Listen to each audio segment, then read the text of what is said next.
This is the plaintiff, Timothy Curtis Johnson. He says he hired the defendant, a piano tuner, to install a piano humidifier called a Piano Lifesaver. And the guy's been giving him the royal runaround for months. The defendant scammed him out of $500, and that's why he's suing him here and now, in this court, today. This is the defendant, Christopher Friel. He says he made multiple attempts to set up a time with the plaintiff to install the Piano Lifesaver, but they somehow could never connect. He really wants to rectify this situation because one unhappy piano client is like having 100 unhappy piano clients in this day and age. He's accused of being out of tune with things.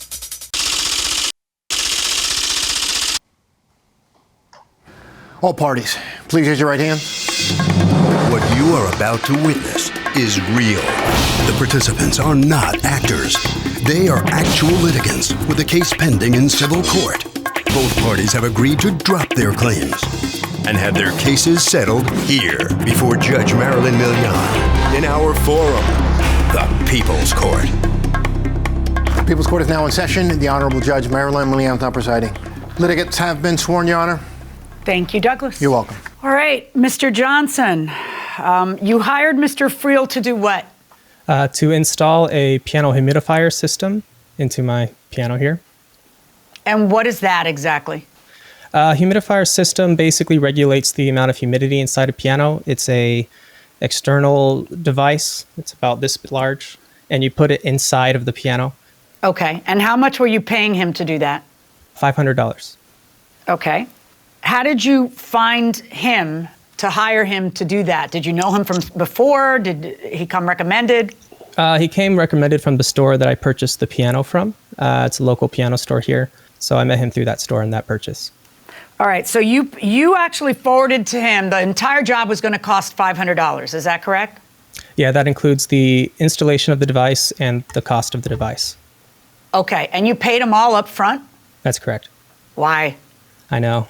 Right? At this point, Never. I'd interacted with Chris, Ever. and yeah. Yeah. How did that go for you? Tell me. Well, after the payment was submitted on the November 13th, basically Chris had 6 no-shows where we scheduled, which you can all see through the text. And then he eventually arrived on December 11th. So this is 2 months later. And what did he do on December 11th? On the 11th, he claims that he has the device inside his car. He also in text messages says that he purchased the device and has the device.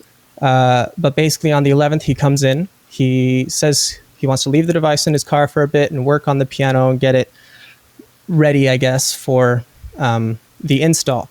When he's there doing that, eventually he says, hey, your piano actually needs a dowel, which is a wooden insert, because the piano's thinner than he anticipated. So he would have to show up the next day with the dowel to complete the install. So keep in mind, I've never seen the device, came in, said that. Then never heard from him again from there. And now we're here. Mr. Friel, what happened? You got full and complete payment for a job you didn't do. Yes, I've known Tim for a little while. I went over there. He has a beautiful upright piano. Unfortunately, when you have an upright piano and the humidifier system, you have to hang it over the whole bar, the whole pedal assembly and everything as well. And when you have a $20-something thousand upright, you have to make sure it's done right. And so if it's not done correctly, then that's just the way it goes on that end. Yes, I have had some no-shows, and I told him I apologize for that. But I've done 4 or 5 jobs prior to that for your piano to continue to work on it. Countless hours to be able to bring the action up to how you want. Tim is a great player and he's a great teacher. As far as that goes, I do have the system. I do have that. Right. I don't understand. Stop. November, he paid you in full to do a job. Why haven't you done the job? What is your answer to that? Truthfully, my uncle did. My uncle died literally almost about 3 weeks after that. And so since he was there, he lives up in Washington. So that was really hard on the family. We had to leave multiple times. But then also he doesn't mention the fact that he had to go and do jobs, or he had to be on virtual assistant to be able to do piano jobs or piano teaching. The problem is it takes a little while to do it. I'm sorry, I don't see a single. Yeah, I don't. don't get you. Listen. This is a bunch of mumbo jumbo. The guy paid you $500 on November 13th to do a job. You didn't do it. You show up. Yeah. You made appointments because I can see it in the text. I don't see anything about him being unavailable. I see you being no-shows. That's what I see over and over again. I see him being incredibly patient. I see him giving you another opportunity. I've got you saying your best. Excuse me. I see you saying that your best friend died, not that your uncle died. Yeah. Which is it? Your best friend or your uncle? Both. Literally a month apart. They were a month apart. Yeah. Literally. Okay. Well, then. Yeah, that's a reason to miss an appointment and then text him and say, hey, I can't make it, something horrible happened. But what you do is there's 4 days where you don't even surface, where he just keeps going. You can't, and I don't even understand. Anybody else, Mr. Johnson, would have gotten angry sooner and just said stop, At one point, you actually offered to bring him an ounce of marijuana, right? For his troubles, because you've strung him along so much. I'm looking at the text. There's not a single moment where he's unavailable. And no, as far as it goes, return the guy's money. Why haven't you returned the guy's money? Because otherwise, then you just look like a thief. Not a busy guy or a morning guy, but a thief, because it's since November and you haven't done the job. Show me proof you bought the humidifier. Okay. I can go on my phone and do that for Pacific Piano Sales, yeah. Okay, so go ahead and take a look there and show me a receipt for even having bought the humidifier. I do maybe 40 a year, and maybe more, as far as the installs go. Okay, just show me one for November. Yeah. Show me a receipt that matches the November date where you said you were going out there to buy the humidifier right now. And I'm buying it in an hour. That's what you said. I'd like to see a receipt for November. Of course. I don't know what's going on. It shows 4 bars on my phone. I don't know what the fuck is going on. It's crazy. Excuse my language. It's still saying no connection. What the heck is going on? Mr. Johnson, you don't think he ever bought a humidifier, do you? That's correct, Your Honor. You think he just pocketed your money? And why do you think that? That's not the case. Pacific Piano Sales, and I actually spoke with one of their employees, and as I submitted an evidence, an email, he said his most recent transaction with Pacific Piano was July 21st. That's the last time he purchased anything from them. He did purchase a humidifier at that time, but that was months before our interaction. Additionally, a few corrections, if you don't mind. The piano is not a $20,000 piano. As you saw on the receipt, which I also submitted, it's a $9,000 piano. And lastly, he made a total of 2 visits to my house. The Grotrian? This Grotrian. And lastly, what? He made a total. Go ahead. He made a total of 2 visits to my house prior to the purchase of the device on November 13th. No, 4. Those 2 visits. 4 visits.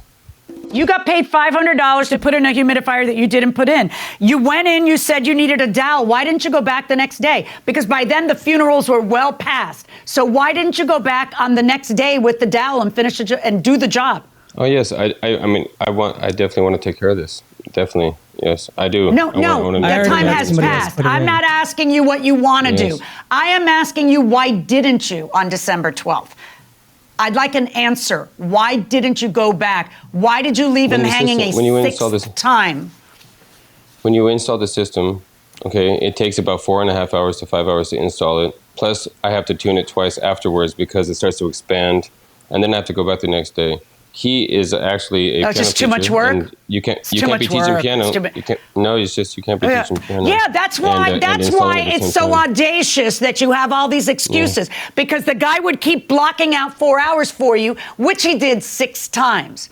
I can see you. I can see you when you're raising your eyebrows to whoever's in the room, right? I can see you, all right? Listen, over and over, the guy would make an appointment with you, block off those hours, and guess who was a no-show? The guy who didn't teach for a living. So you just keep no-showing, he keeps giving you chances, and you don't do it, and it's everybody else's fault. The dog ate my homework, I'm mourning my best friend. Oh, no, wait, I'm mourning my uncle. It's ridiculous. Give him back the $500, which is what you should have done before you walked into my courtroom. Verdict for the plaintiff and the amount of the $500. I take it you've already hired somebody else to do this, right? Yeah, it's already done. Mr. And it Johnson? took about an hour and a half. Yes. Okay, so I'm going to order you to return the $500 plus prejudgment statutory interest from November 13th to now, plus, of course, your court costs. That's my verdict. Thank you, Your Honor. Thank you. So the plaintiff is finally going to get his $500 back. The defendant, Mr. Friel, this doesn't make your business look too good, you know? Too many excuses. What do you have to say? As far as it goes, I mean, every day I work, I have eight appointments a day for the last year. So, I mean, as far as it goes, I take care of every artist, and I feel terrible about that. And I really don't like that to happen. I do want to take care of Tim. And unfortunately, when you can't see eye to eye, anger happens. These things happen. But I'm glad that it can get taken care of today. Well, if you really had wanted to take care of it, you would have done it before he had to file a lawsuit against you. That's really the bottom line. Mr. Johnson, let me ask you, how do you feel about this? You finally got up the gumption to go sue him. You had to do that, right? Yeah, Chris is a very, very talented tuner, and I was really, really excited to work with him. He brought out a sound that made me feel like I could play the instrument even better. And I was really excited about that relationship. Chris, whatever is going on and whatever happened in your personal life that you couldn't make our meetings work, I really hope you get it together, man, because you're a really, really, really talented piano tuner. And the world of piano tuning, the world of piano is so fragile because of keyboards. We can't have this kind of stuff infecting it. You know, it changes kids' lives in a world where we're all addicted to screens. So I really, really hope, things get better. You're very complimentary to him. Thank you very much. Congratulations. Very interesting case indeed. Harvey? Well, Doug, this is a great example of what not to do. Never pay in full before a service is rendered. Let me repeat that. Never, ever pay in full ahead of time. And that's because the other person then loses an incentive to get the job done because he's got all the money. So pay 50% maximum ahead of time if you have to. And frankly, if you could pay less, I would advise that. But no way, no how, pay the full amount in advance. Marilyn, where were you when you first found out that you won an Emmy? Oh, I can remember it like it was yesterday. I was, we were watching Harry Potter with our kids. That could have been any night. I know. And I was washing dishes. It was really glamorous. I was in pajamas washing dishes. And my executive producer called and said, "Hey, congratulate me." I said, "Why?" He goes, "I'm an Emmy Award-winning producer." And then I said, "Oh, that's great. Congrats." And then I realized what he was saying, that the show had won an Emmy. That meant you won an Emmy, That I, too, was an Emmy winner. Yeah, it was a lot of fun. Oh, that was your first Emmy, That's right? the first Emmy. Do you remember where you were the second one? I do. We actually, we went to California for the second one, and we won that one. Yeah, that's right. Yep. And, of course, the third one, which we will call the COVID Emmy. I'm actually going to make a little mask for that Emmy.